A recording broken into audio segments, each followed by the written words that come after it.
चित्रकूट तुलसी पीठ के पीठाधीश्वर जगत गुरु स्वामी रामभद्राचार्य ने सनातन धर्म पर हो रहे हमले पर नाराजगी जताई और कहा कि ऐसे समय में हम चुप नहीं बैठेंगे।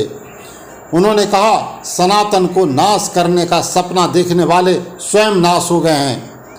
पटना में राम कथा की अनुमति नहीं मिलने पर वह बिदक गए और कहा, जब तक नई सरकार नहीं बनेगी तब तक मैं पटना में राम कथा नहीं कहूँगा।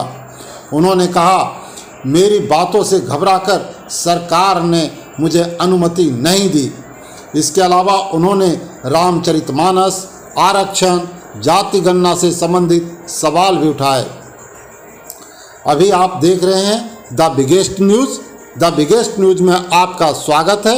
आगे बढ़ने के साथ साथ आप लाइक और कमेंट भी कर दें। यदि आप हमारे चैनल पर नए हैं तो सब्सक्राइब भी कर लें। अभी हम बात कर रहे थे चित्रकूट तुलसी पीठ के पीठाधीश्वर जगत गुरु स्वामी रामभद्राचार्य जी का।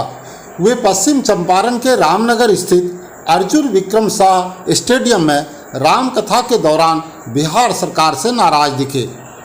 पटना में आगामी 2 दिसंबर से प्रस्तावित राम कथा की अनुमति नहीं मिलने पर उन्होंने सरकार से नाराजगी जताई। उन्होंने कहा कि जब सनातन धर्म पर हमला होगा तो हम चुप नहीं बैठेंगे। स्वामी रामभद्राचार्य जी ने कहा कि बिहार सरकार मेरी बातों से घबरा गई। यही कारण है कि 1 साल से गांधी मैदान में प्रस्तावित मेरी कथा को अनुमति देने से इनकार कर दिया है। उन्होंने सरकार को यह कहकर चुनौती दी कि दम है कितना दमन में तेरे, देख लिया है और देखेंगे। कहा कि मैं सनातन हिंदू धर्म का समर्थक हूँ। मैं 3 मांग सरकार से करता हूँ। पहला, जाति के आधार पर गणना वापस लो। सनातन धर्म पर की गई टिप्पणियों पर मेरे प्रश्नों का उत्तर दो और जाति के आधार पर दिए गए आरक्षण को हटा लो। इस मौके पर उन्होंने भविष्यवाणी भी कर दी कि अब मैं भाजपा सरकार और बनने पर ही पटना में राम कथा कहूँगा।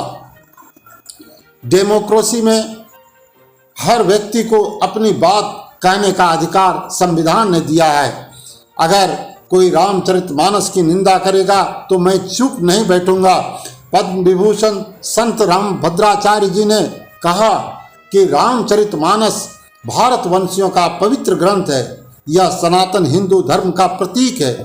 हम कभी भी समाज को बांटने की बात नहीं करते हैं, हमेशा जोड़ने की बात करते हैं। उन्होंने नारी शिक्षा पर भी कहा कि नारी नहीं पढ़ेगी तो समाज नहीं सुधरेगा। उन्होंने लोगों से बच्चों को शिक्षित करने का आह्वान भी किया। चित्रकूट तुलसी पीठाधीश्वर स्वामी रामभद्राचार्य ने राम कथा ज्ञान महायज्ञ में कहा कि आरक्षण आर्थिक आधार पर मिलना चाहिए। जातिवाद पर आधारित आरक्षण को समाप्त कर दिया जाए तो जातिवाद भी समाप्त हो जाएगा।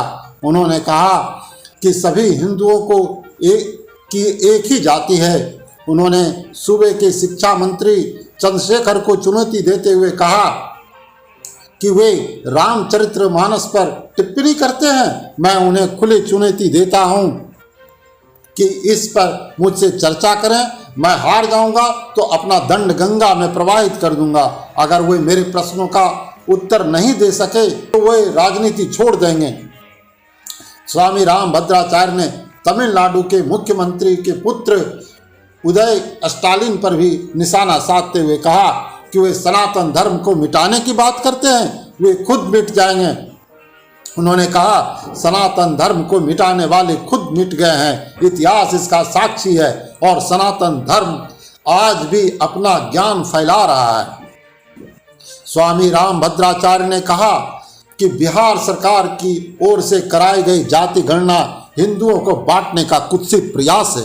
उन्होंने भगवान राम को आदर्श बताते हुए कहा कि भगवान राम ने कभी कोई भेद नहीं किया, लेकिन बिहार में खुले आम जाति के आधार पर गणना कराकर कुत्सित जातिवाद का षड्यंत्र रचा जा रहा है।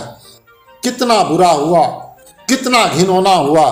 उन्हें कौन समझाए कि हिंदुओं को जाति के आधार पर मत बांटो।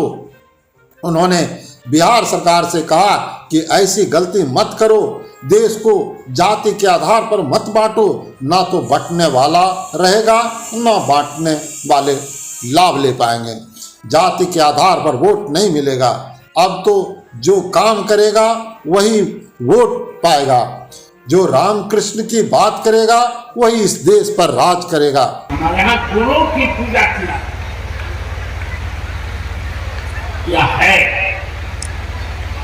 जिस सनातन धर्म को